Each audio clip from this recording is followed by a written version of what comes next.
The purpose of this video is to show you how the course is laid out and highlight anything that I think you need to know as we begin.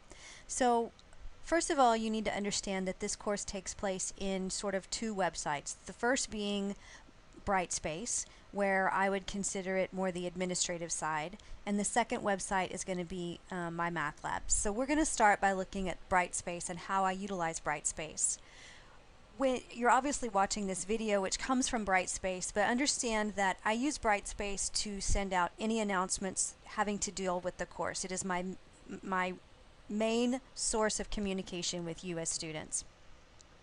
I typically send out 2 announcements per week, one at the beginning and then one kind of on Friday, to try to let you know where you should be in the course. Those announcements are always going to be shown here on the home page, as well as hopefully being pushed to you in some sort of notification, as long as you have that set up in your Brightspace. Now the next thing that you're going to notice on the Brightspace homepage would be my contact information.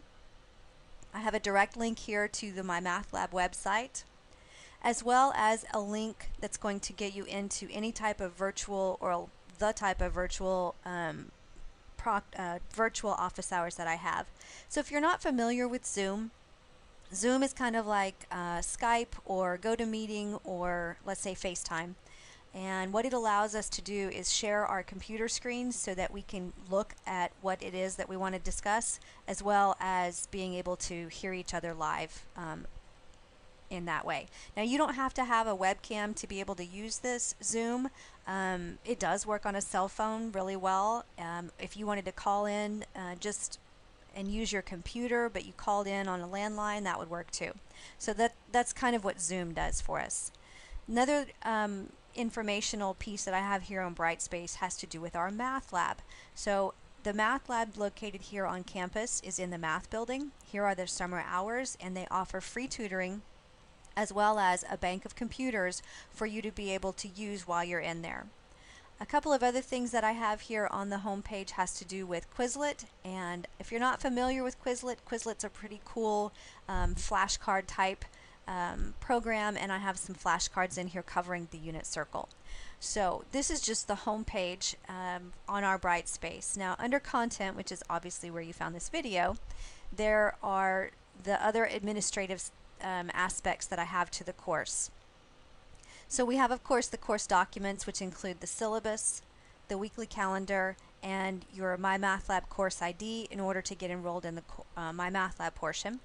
You need to print the weekly calendar so that you can keep on track in this course, and then of course you need to read through the syllabus as well.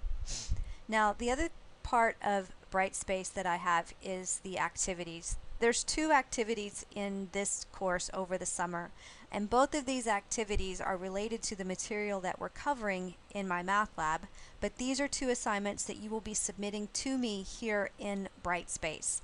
And the information for these 2 submissions are here, located here. Be aware that I do need you to submit these 2 things using either a Word or a PDF document. No pages, which I think comes from Max. So that's the activities and the projects. You will notice that I'll grade these 2 activities here in Brightspace, but rest assured that I will be recording your grade in MyMathLab, and I'll explain a little more about that in a minute.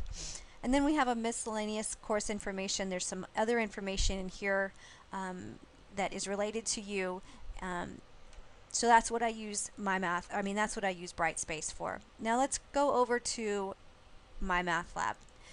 So in MyMathLab, if you're not familiar with it, is basically where the course is housed as far as all of my video lectures, the lecture notes, the assignments, the ebook, all of that is contained here in MyMathLab.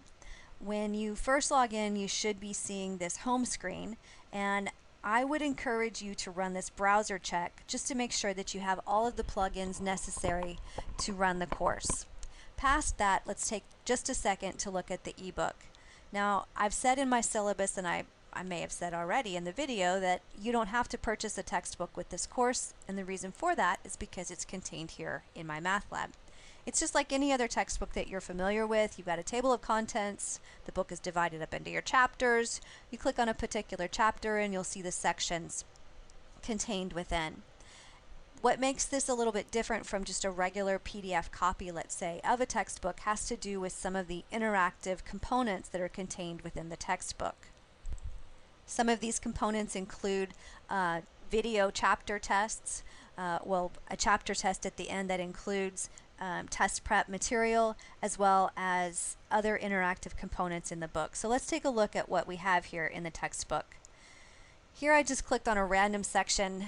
It opens up in another window. This is section 2.3, and you can see if you're looking at this, it looks like a regular textbook that you would probably be reading if you had a hard copy in front of you.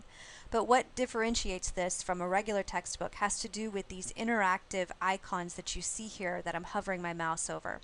So the first icon that we're looking at is going to be a video pertaining to this example number 1 about finding function values with your calculator. So it's a 7-minute video that's going to walk you through these examples that you're seeing right here. So it is the verbal explanation of the examples that you can read in the textbook. And the second icon is an opportunity then for you to practice this example that you're looking at. So that's what makes it a little bit more interactive than just a flat hard copy. It does have all of the components that you would be used to in a regular textbook. I can click on the 3 lines that you saw over here to be able to pull up the table of contents, and notice at the end here are answers to selected exercises, just like a regular textbook. Okay, so other than the ebook, what else is contained here in my math lab? Well, this is where all of the class notes and the video lectures are contained. You'll notice that I've provided a formula sheet for you. You're welcome to use the formula sheet on your tests as well as the final exam. And if we were to click on any of these chapters that you see over here on the left, then that's going to bring us to the meat of the course. So the way that I have this divided up is you'll see the lecture videos over here on the left, blank lecture notes in the center, and completed lecture notes on the right. All of these lecture videos are videos that I recorded in how I would be teaching this in my regular class. All of these videos, by the way, are contained in their own separate YouTube playlist divided up by chapters on my Trig channel on YouTube. So the way this works is I've taken the lecture, say lecture 2.1, and broken it down into the examples or the objectives that I want to be covering. So although there looks like there might be quite a few videos here, each of the videos is in length kind of depends on how much material or how big the example is, let's say. So sometimes the videos are small, sometimes they might be a little longer depending on the explanation that I have to give.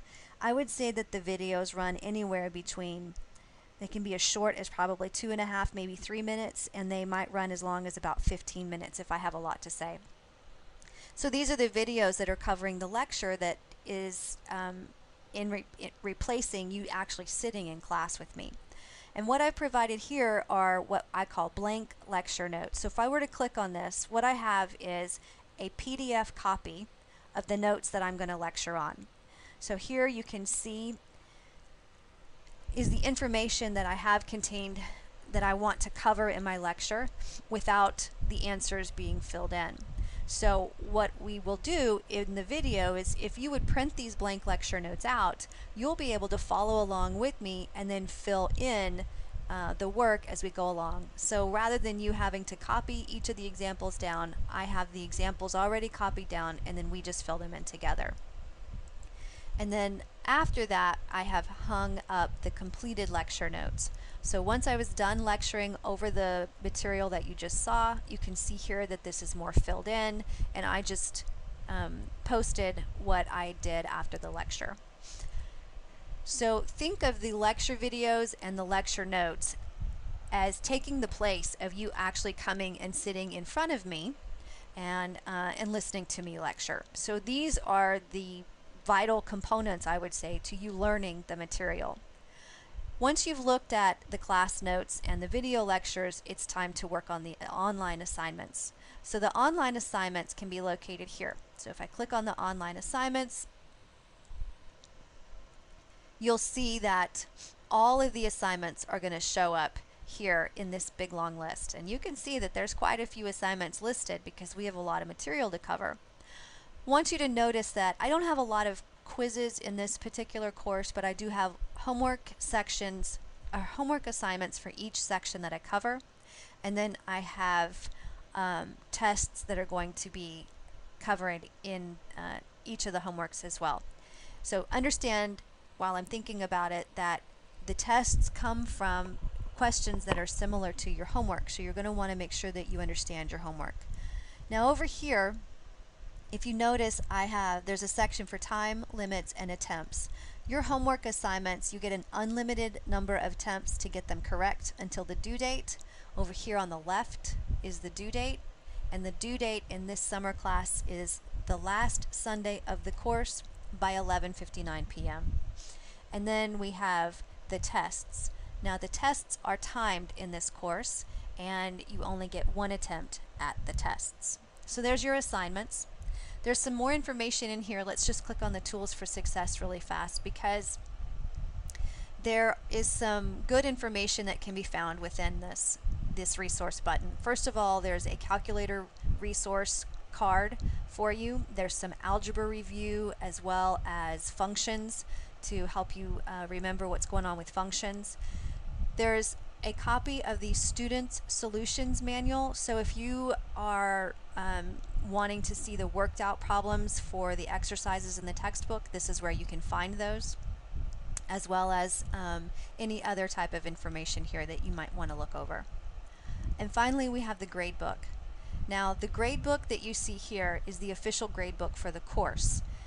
In this gradebook, since I would say 99% of all the material that we cover in the course is done here on MyMathLab, then this gradebook should be pretty indicative of what you've got in the course. Any of your 2 assignments that you're going to submit to me through Brightspace, I will grade them in Brightspace, but I will record those grades here in this gradebook in MyMathLab. And as soon as you start working on any assignments, they will start to show up below. So that's a little bit about how the course is laid out. Please let me know if you have any questions.